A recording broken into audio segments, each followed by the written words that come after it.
Mesdames et messieurs, vous êtes scotchés chez vous à la maison. Nous allons devoir parler d'e-sport parce que l'e-sport c'est une passion et cette passion nous unit par un instant pour discuter plus de tout ce qui est information au sujet de Léopard, au sujet de la Ligue Foot, mais aussi la Ligue des Champions européenne. Mais nous commençons avec les Léopards de la République démocratique du Congo, surtout avec des nouvelles qui se passent de part et d'autre, tantôt des sanctions de certaines stars congolaises, mais également la grande nouvelle qui est aussi par contre une rumeur qui circule sur les réseaux sociaux pour des médias à ce qui concerne les choix optés par Seny Mayoulou. Et pour ce faire, nous avons un invité habitué de l'émission, M. Gaëtan Kombi. Bonjour. Bonjour Elie, bonjour à tout le monde. Alors, quelles sont les bonnes nouvelles? Les nouvelles sont bonnes. Après, surtout une très bonne semaine sportive. Peu après la qualification de Léopard, donc on ne peut que se sentir très bien. Alors, on commence avec le premier dossier qui concerne Seny Mayoulou. Voilà, la nouvelle, par contre, j'appelle pas ça des nouvelles parce que j'appelle ça des rumeurs parce que des gens ont déjà opté, disant que non, Seny Mayoulou a accepté de rejoindre la République démocratique du Congo en ce qui concerne sa sélection. Est-ce que réellement cette nouvelle est-elle vérifiée ou soit ce n'est que des rumeurs comme je l'ai introduit dans les sommaires? Bon, elle est d'abord très fausse. Ça, il faut d'abord apporter cette précision. Elle est très fausse. Ça rentre un peu dans cette logique de création des informations par des médias qui sont proches de l'équipe nationale de la RDC pour essayer d'exercer une certaine pression à des joueurs qui n'ont pas encore fait leur choix en faveur de Léopard. Ça a été le cas avec Aaron Wan-Bissaka pendant des années. Il y a des médias qui annonçaient, n'est-ce pas, la nouvelle de son oui en faveur de Léopard. Donc c'est une sorte de pression exercée par des médias proches de Léopard afin, n'est-ce pas, d'obliger un certain nombre de joueurs d'opter pour les Léopards de la République démocratique du Congo. Mais en ce qui concerne Seny Mayoulou, c'est très faux. C'est très faux. Pourquoi? Parce que la dernière information concernant les choix internationaux de Seny, c'est qu'il devrait jouer pour les Bleus Espoirs, pour la sélection de France Espoir. Malheureusement, il s'était blessé à la toute dernière minute, donc il n'avait pas su, n'est-ce pas, jouer avec cette équipe nationale de Bleus.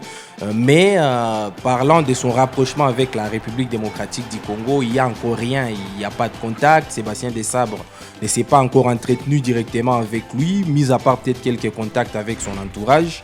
C'est un joueur de talent, c'est un joueur de qualité dont la République démocratique du Congo a besoin. Mais de là dire qu'il a déjà opté pour la RDC, c'est faux. Moi, je pense que ça rentre un peu dans cette logique-là d'exercer une certaine pression à ces joueurs pour qu'ils optent pour la RDC. Mais également, vu le timing qui reste, parce que j'ai vu des gens s'extasier autour d'une probable participation de Seny Mayoulou avec les Léopards à la prochaine Coupe du Monde.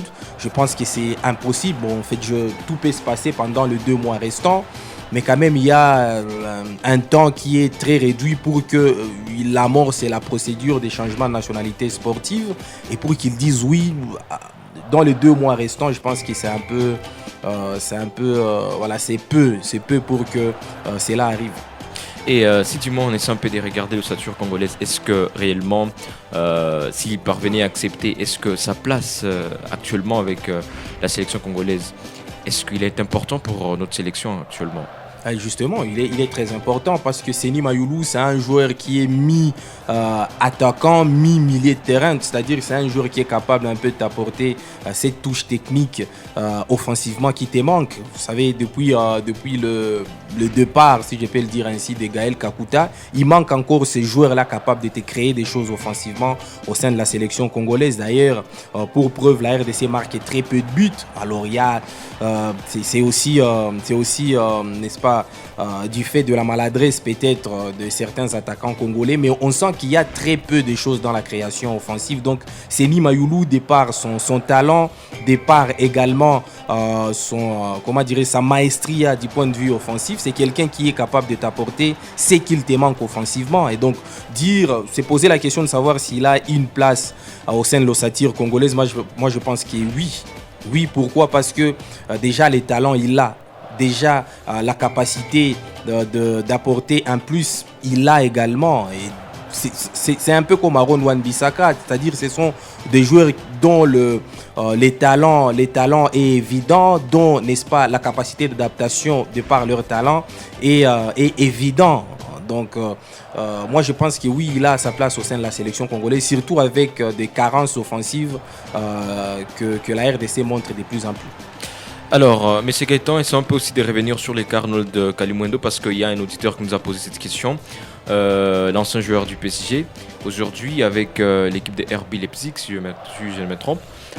Est-ce que lui aussi, il n'y a pas de rumeur qui circule parce qu'il y avait eu une liste d'au moins plus de 12 binationaux où les gens aimeraient assez qu'il soit naturalisé. Et sur la liste, il y avait aussi la présence d'Arnold Kalimuendo. Est-ce qu'il peut être aussi important pour la sélection congolaise?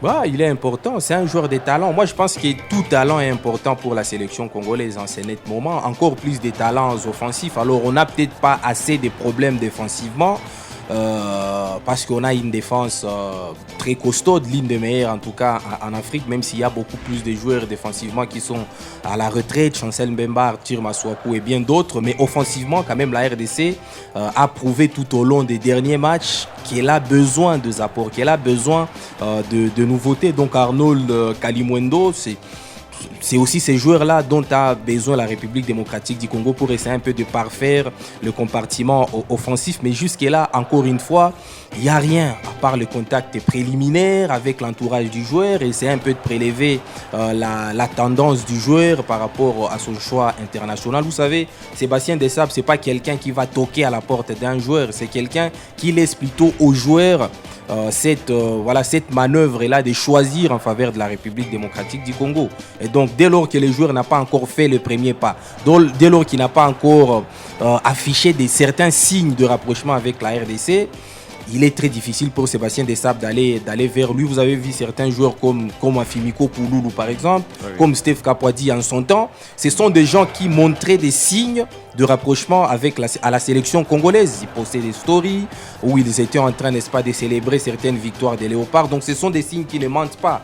Or, aujourd'hui, si vous parcourez l'espace story de Kalimuendo, de Seni Mayulu et de tous ces joueurs-là qui ont été cités, de ces 12 binationaux, il y a très peu qui affichent ces rapprochements-là, ces signes de rapprochement-là à la République démocratique du Congo. Donc, dans cet état-là, c'est très difficile pour Sébastien Desabre d'aller vers ces joueurs-là, dès lors qu'ils n'ont pas encore affiché certains signes de rapprochement en faveur de la sélection congolaise.